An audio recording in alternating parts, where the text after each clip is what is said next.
have reportedly narrowed down their third overall pick to either Mac Jones or Trey Lance. Kyle Shanahan attended both players' second pro days, and Lance has been working with QB coach John Beck, who played under Shanahan in Washington. So, Shannon, do you believe Trey Lance is still a possibility for the Shanahans at number 3? I do. And Skip, remember when they moved up to number 3, you're like, well, why would you move up to number 3 in order to make sure you get one of these guys, maybe the guy at BYU, why not move up to 2?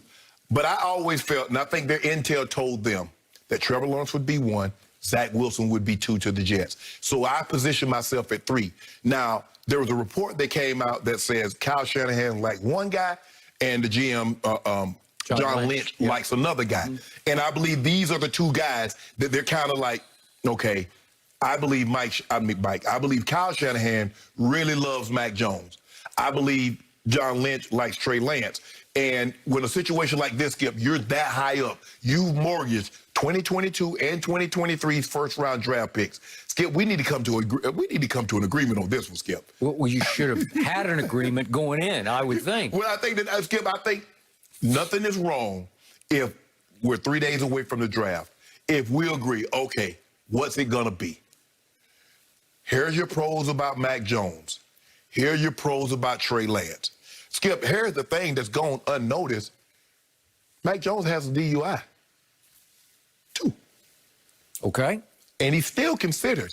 Now, Justin Fields, he got to explain that he had to take epilepsy medicine, that he's going to be the first in the building, he's going to be the last out of the building. He's a competitor, he's passionate. One guy's told us, well, you know, football is not the end-all, be-all. Another guy has a DUI, and ain't changed the course of anything.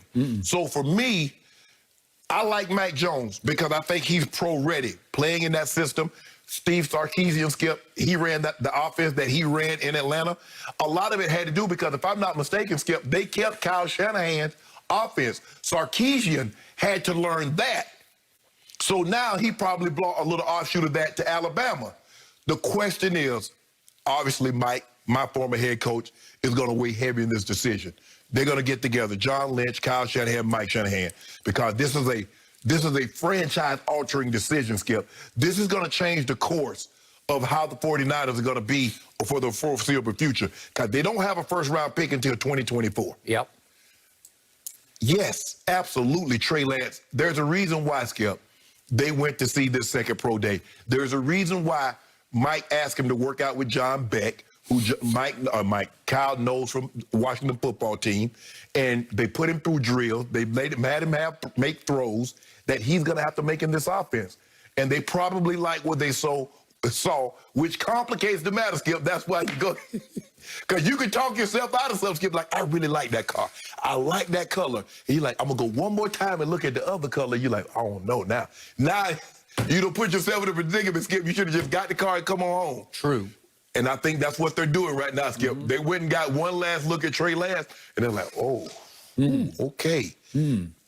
Let's rethink this thing. Let's make sure we're in agreement that the guy that we take here, and I believe it's going to be Mac Jones. But, Skip, when the commissioner gets up there and says with the 3rd pick, the San Francisco 49ers select Trey Lance, it's not like I'm going to be like Philadelphia when they took Mike Mamula. I'm not going to be on the floor, Skip. I'm not going to be that. So, but I do believe it's close. It's neck and neck. Okay. So nobody knows the Shanahans much better than the guy sitting across from me. Right. In fact, you say the name Mike Shanahan so many times on this show that I'm hesitant. I almost start calling you Shannon Shanahan, right? Yeah, Shanny. Yeah. But I do appreciate your insight into both of them in the way they think. And I think they're a package deal. Oh, they are, yeah. Even though John Lynch was supposed to be the package deal, he has to defer to Kyle because Kyle has final say. Final. Okay. And the truth is, maybe Mike has final say, because Kyle will go with what his dad thinks in the end, because his dad was really, really good at this. Yes. His dad did pick Jay Cutler, traded up for him at number 10. You don't like Jay Cutler? I loved him, Vanderbilt University, but that was a score to me for Mike Shanahan, and Jay had his run. You Skip, I don't know if it was a bouquet to Jay Cutler or it was a knock on Jake Plummer. because I think he was kind of fed up with Jay Plummer, and he really wanted out of that situation. Okay, I got it. Okay, what do we know right now? Well, you say that their intel is probably telling them that the Jets are just carving in concrete, in stone, Zach Wilson. They've engraved it in stone, right? Skip, Zach Wilson is even saying he's talked to former Jet quarterbacks how to deal with it. Why would you do that if you haven't been told? Better question. Why would the Jets let this leak ahead of the draft? Because it does them no good to just sort of have it declared, publicly declared, game over, they're taking Zach Wilson, right? Yes. Who, by the way, was pretty fragile when he was at BYU because he had 2 surgeries, and he's an escape artist, and he's a daredevil, and I'm afraid he might put himself in harm's way, and he's not the biggest kid. Nope. So I'm not sure how long he's going to, I'm going to knock on wood for him, but not sure how long he's going to last playing that kind of Brett Favre-esque No, you can't style. play that. Nah. Okay, I'm just not sure about that. Mel Kiper, for whom I have great respect, has been adamant from day one that Justin Fields is the second best quarterback in this draft. Well, if that's the case, then why wouldn't the Jets take Justin Fields at number 2? If Mel is right about that, they should take Well, him. here's the thing, though, Skip. Mel might feel that, but that's not what their intel, that's not what their scouts, that's not what their front office, when they do their due diligence, that's not what they're seeing. And so at the end of the day, you keep on listening to Mel Kiper if you want to, and then you'll be helping Mel Kiper make these draft grades on players because you're going to be without a job. Okay, but he's been right a lot more than he's been wrong. Skip, after 40 years in the business, he's done this a lot. But Skip, maybe people in the front office, when they're doing their evaluations, maybe they look at it a little differently. Maybe, and it's not to say Mel is right and they're wrong, or they're wrong and he's right, but Skip, you got to base it on, because I get it. I'm not so sure how many of these people actually listen to these draft analysis. No, Skip, I got my board. Skip, I got my board. What have my scouts said? I've sent all my scouts, I need y'all to go take a look at Mac Jones. I've sent all my scouts, I need y'all to go take a look at Trey Lance. I've sent all my people, Skip. Now bring me back what you think. And when I go over this, man, I'm seeing more people saying they like Trey Lance. I think Trey Lance is going to be the best in this system. Well, then that's when you have to make a decision. Because remember, Coach Belichick, the report is Coach Belichick likes to forego what his scouts said and go it alone. Okay? And I've told you from the start, in all my years covering NFL drafts, and that goes way back to mid-'70s. Right. I have never seen such clashing opinions over the top 5 quarterbacks, all of whom could go at least in the top 10, but maybe even the top 6 or 7. We believe 3 quarterbacks are going 1, 2, 3. Now, we do believe that. Okay? Never have I heard such divergent opinions. Right. All over the board, all over the map, except for Trevor Lawrence, who threw up the biggest red flag last week in the Sports Illustrated article where he said he has no chip on his shoulder and he's not really driven to win Super Bowls, blah, blah, blah. I didn't want to hear it. I don't love it. You probably didn't hate it as much as I did. No, Skip, I don't have a problem with him not having a chip on his shoulder because, you know, hey, he's been the #1 player for such a long time. He was the best player going into college. He's going to be the #1 overall pick coming out of college. But I need a burning desire. But I need football to be the most important thing.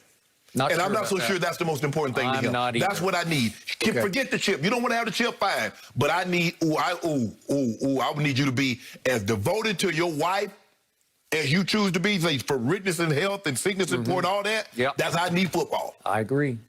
I'm with you. So I've told you my bottom line on Justin Fields is he will have higher highs than any of these quarterbacks because you saw what he did to Trevor Lawrence's team. In the national semifinal, he just lit them up for 6 touchdowns. That was coming off his worst game of the year in the Big Ten championship game, in which he threw in a clunker of a stinker. So he had the stinker against Indiana, and so his consistency, it scares me. Okay, so now we get to the Shanahans at number 3. If, in fact, Zach Wilson is going 2, and they're going to overlook Justin Fields at 3, which we think... All indications. Even Michael Lombardi, who worked for Belichick and is an NFL insider, he says, no way are they taking Justin Fields at 3. While all the reports have Belichick hotter and hotter to rise up and figure a way to land Justin Fields.